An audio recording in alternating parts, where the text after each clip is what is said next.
Hello and thank you for joining us on the Thursday edition of Journalist Hangout. I am Benga Oreshegun. Today on the program, President Tinubu seeks National Assembly backing to fast-track state police, praises civilian JTF as Northern Elders Forum urges President Tinubu to declare state of emergency on insecurity in the north. Governor Zulum leads Northeast governors to President Tinubu wants completion of 17 roads and oil exploration projects. Well, I'll be hanging out with Mayor Akinpelu and Asukwo James. Journalist Hangout starts right now.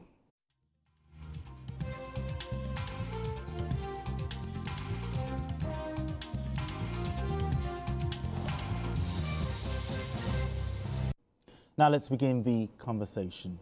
Tackling insecurity often requires a multi-pronged approach, balancing official strategy with local realities. This appears to be the thinking of President Bola Tinubu, who, after reviewing the security situation in the Northeast, said the efforts of the Civilian Joint Task Force JTF have reinforced his belief in creating state police. The president also commended the resilience and collaboration of governors in the region, noting that despite daunting challenges, they have recorded remarkable progress in stabilization and resettlement. This comes as the Northern Elders Forum is calling on the president to declare state of emergency in northern Nigeria, citing extraordinary scale of insecurity. In a communique, the forum lamented that state security agencies are overstretched and under-resourced, leaving citizens vulnerable and eroding public trust in government. Okay, Mayor, let's start this way. Now that the president is seeking the creation of state police, talking to the National Assembly, let's look at the National Assembly. What constitutional hurdles must the National Assembly, address before state police can be established? Yeah, because the state police is a constitutional matter. Yes. It's in the constitution that there will be one police force. So for you to have state police, that means there have to be constitutional amendment. And the constitutional amendment through the National Assembly is a very difficult route. You have to go to all the state of assemblies. Okay. They have to pass it. You have to get 2/3 of the state assemblies before you can do it. And that makes it a bit cumbersome. But I agree with the president. Everybody has been saying that. It's not rocket science to know that we need state police. Because part of the tragedy of the federalism that we are practicing is that we are supposed to be practicing federalism, but in recent, because of the military incursion into our politics, we are doing unitary system. So there's not supposed to be one police force for the Nigerian state in a federalism. It's a misnomer. So you're supposed to have state police. You're supposed to even have local government police from the community police in different counties. That is how it's done, where we copied it from. In the US, where we copied the presidential system of government, every state has their own police. There's the federal police. I thought we used to have that before the 1966 coup. We used to have the native authority. Well, no, we used to have that because that was under the colonial master. Yes, under the colonial master. But since we've gotten into that, after the parliamentary system of government, we changed to presidential system of government. And we didn't follow through certain things that we're supposed to do. So I believe that if there is will, it should not be too difficult to really get this constitutional amendment because there is a consensus that we should do it. You remember that there was a time that the president had meetings with the governors and everybody agreed. Yeah, the northern governors, they all agreed. All the governors agreed that there should be state police. And they were supposed to go and each of them to do the Nigerian Institute work and then the framework for how it will be done in each state. But I don't know why it's taking this long for them to be able to do it. Because every crime is local. Sure. And part of the problems that we have is that we have a police force that the way it is constituted, you understand, is hampered by knowledge of the terrain where they're supposed to operate. You understand? If, for example, there is crime in Mushi and you brought in officers from Sokoto, for example, or Kano, for example. It's not as if they are not efficient. It's not as if they will not solve the crime in that environment. But if you have a state police and you have policemen from that same locality, it will be easy because they know each other, they know themselves. They know those to go to that will say, oh, is these people that are involved and all that. So I think we should expedite action. I mean, yesterday we talked about a little about state police, but every time people talk about state police, there's always this talk. I hope they will not politicize, the state governors will not politicize it to go after their opponents. So what modalities or stopgaps should be in place in case state governors want to politicize the state? You know, that is where the National Assembly will come in, you know, in trying to see how the amendment of the Constitution will also help the states. Because I know the National Economic Council, even the Nigerian Governors Forum, they met. And they said, okay, go to your state, go and form something, bring a review, a framework, you know, that at least will work for your state. And at the end of the day, I know all of them will come up with something that will either be uniform or will be targeted based on their regions. Because the kind of threat that maybe in the Northeast is different from that of the South-South. Exactly, it's different. In the Northeast, for instance, we know that we are talking about Boko Haram. Banditry. In the South-South, back then, we are always talking about oil installation, all those, you know, and all that, you know, because of the oil installation. But it will be different. So the framework which we are hoping that the governors will come up with, we should be able to look at how it is going to help the localities completely. Because you can't bring, just like me said, you can't bring somebody in Sokoto to come and be, you know, be policing somewhere in South-South. It's not possible because one, language barrier. Two, some people are already talking about politics, just like you said. I remember Buba Galadima was actually alluded to that fact, that they will politicize it. You know, but the thing is, Nigeria has grown into a situation whereby we need to decentralize our policing system completely. Because we are not just dealing with just ordinary criminals anymore. We are now dealing with terrorists. And these are global terrorists. Because don't forget, recently we arrested people that even the UK and the US are looking for. They praised the DSS. Found them here in Nigeria here. They were arrested in Nigeria, meaning that Nigeria is also being targeted as either a hotbed or somewhere they can haven for all these terrorists. So the best thing is, how can we stop this from, you know, becoming a cancer in our hands? Because already it's getting larger and larger. But you don't think the creation of a state police will weaken the federal police? No. By the time they come up with a framework, we'll still have a federal police. You know, anything federal government or any federal system of government means there will be a federal police, there will be a state, there will be even a local police, and even the community police. In the US, there's even university police. You know, so the police knows their jurisdiction. They know that from here, once I get to a particular point, I leave it. Just like Trump is saying something about National Guard because he wants to stop, you know, crime.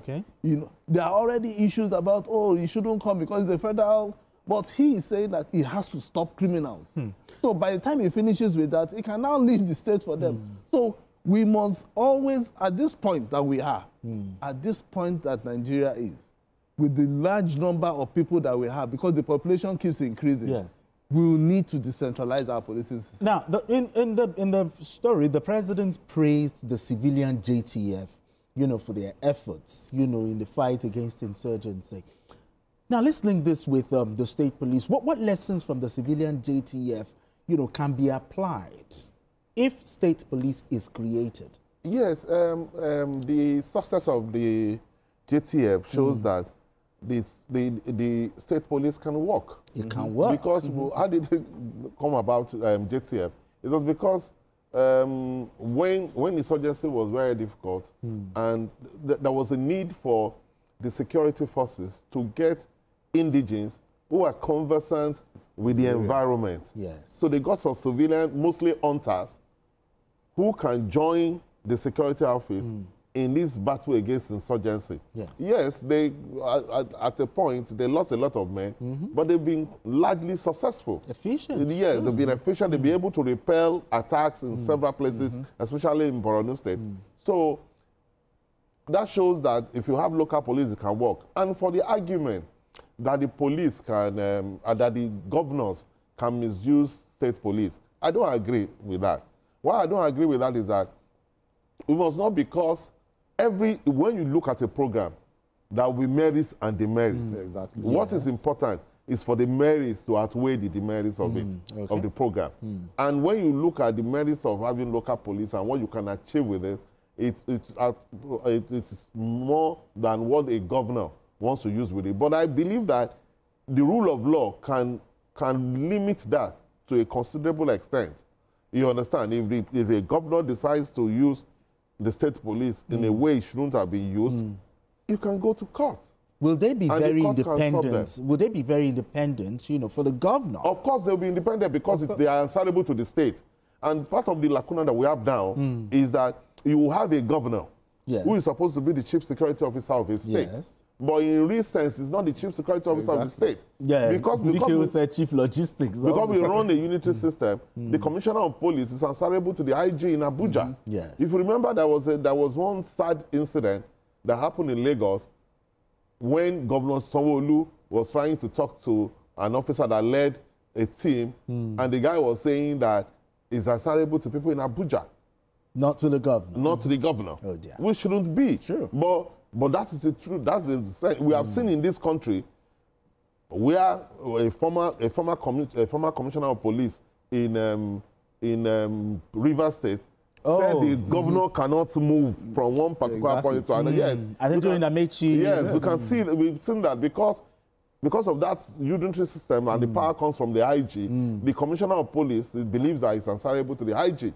Yes, he works with the governor only when it does not have to be in conflict with that of the decision at the federal level. But when you have a state police, they will be answerable to the state because the state takes care of them. They're staff of the state. And their jurisdiction is within that state. Let me even add, because even recently, Governor Dikurada even alluded to that fact. In Katsina State. Yes, he said, the bandits, I know where they are. I know where they are moving. Yeah, that was Zamfara State governor saying that. Yes, he said, I know where they are going moving. You know, I have with mobile phone, I can see it, I can show you. But that's another conversation because I would want to ask that why can't you give it to security agents to go after them? But that's another conversation. But the Northern Elders Forum, they've called for a state of emergency in the north. The entire north, state of emergency, you know, on insecurity. Do you agree with them? Well, I want to say, by the time we say state of emergency, are we going to lock down the entire northern? So, what type of state of emergency should we be looking at? You know, I think what the president is trying to do is, rather than look like an holistic, overview and say, let's declare state of emergency. He's picking it one after the other. I'm starting with Katsina.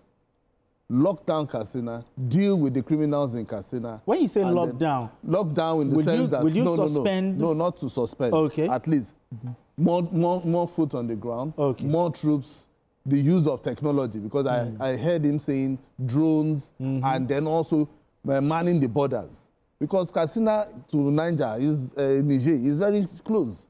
You know? Yes, yeah, exactly. So the best thing is close the border, make sure that nobody comes in, or if you are coming, make sure it's legitimate, okay?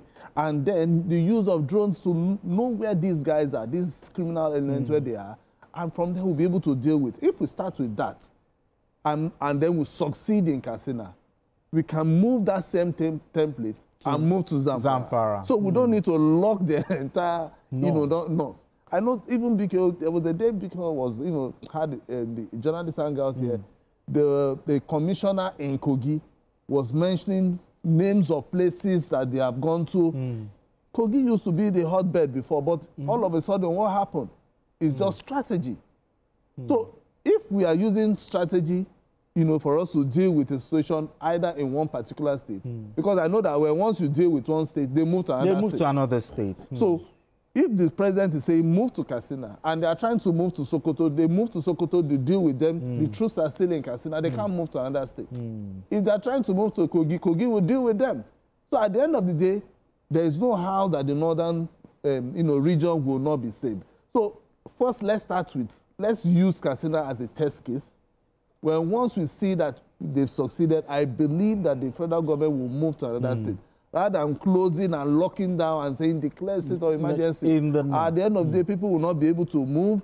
Because even if you say state of emergency, what will be the rules of engagement? Okay. Don't forget, by the time soldiers are engaging with the civilian population for a very long time, it becomes a problem. Yeah, exactly. It becomes a problem. We know what is already happening in Borno, that sometimes amnesty will come and say, oh, they are doing one thing or the other. Human rights abuse. So we don't want that. So the president has given, the go-ahead. Go there, look at what you can do, and that is the first. This is the first time I'm hearing the president saying something about state police, and also tinkering the idea of state police. Exactly. Because all this while, anytime they say state police, everybody will just, shove it aside. But he's saying, go there, do this, and let's see. Asuko has mentioned a part that when we talk state of emergency, what type of state of emergency? Yes, but another thing is, do you think the governors in the north will support this or they will resist it? Yeah, what the Northern Elders Forum is saying is that you should declare state of emergency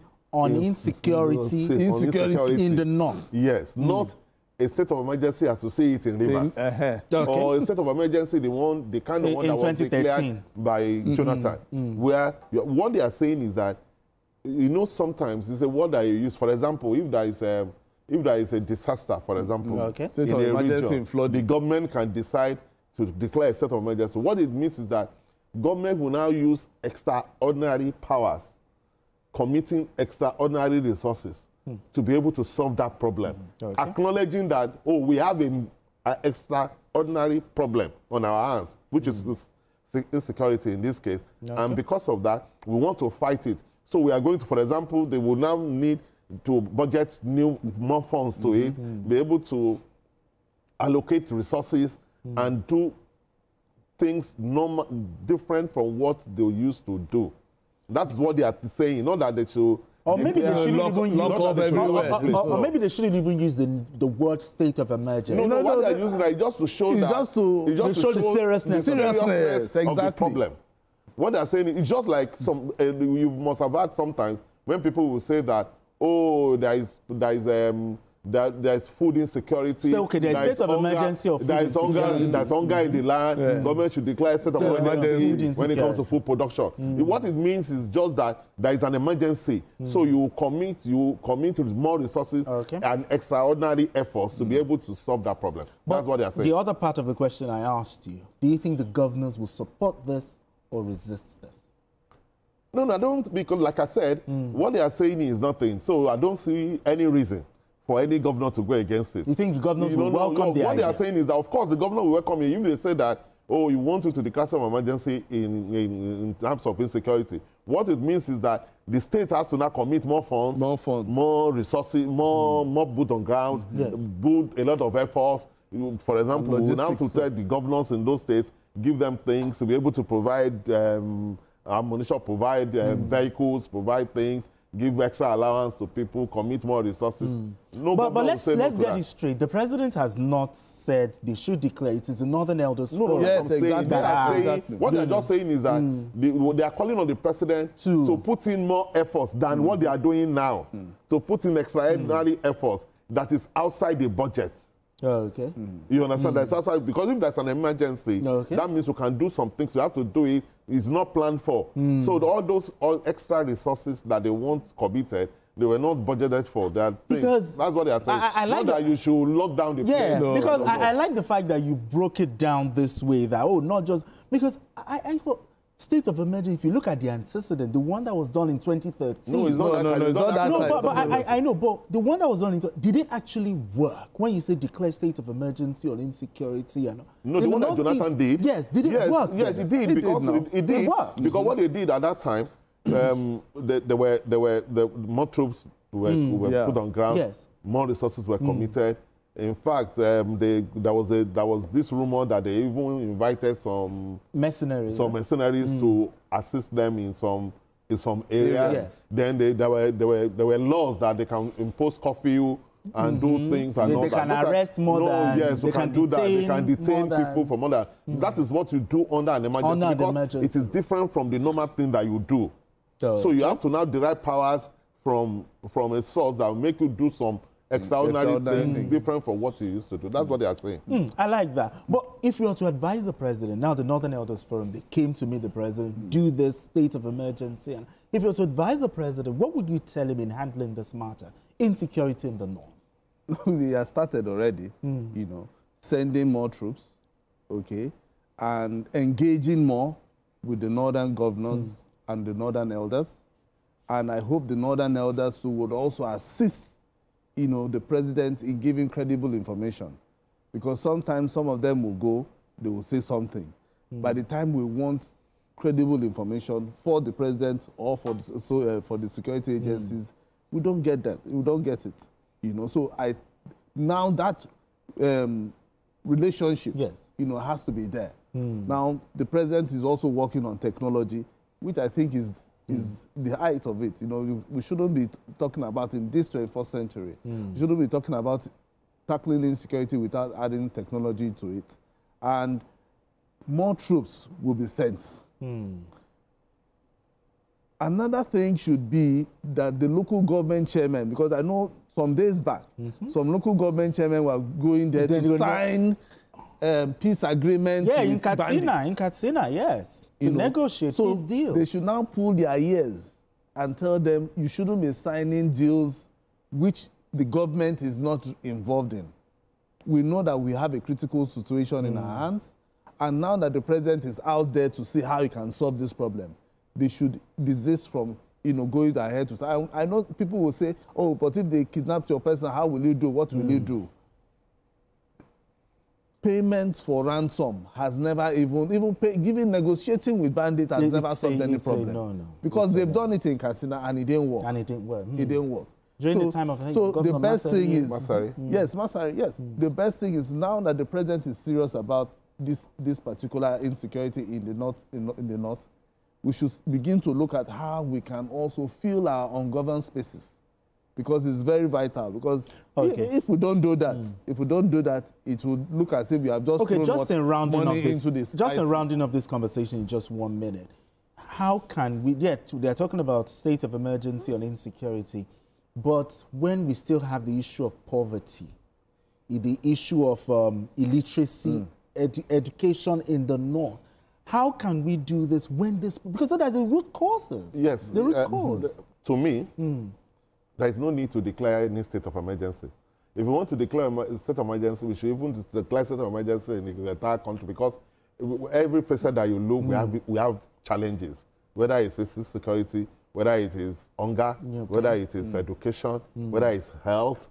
So you don't need to declare state of emergency to do the needful. I just think that the government, they're doing well. They've done their best. They should intensify. But I think they should do more.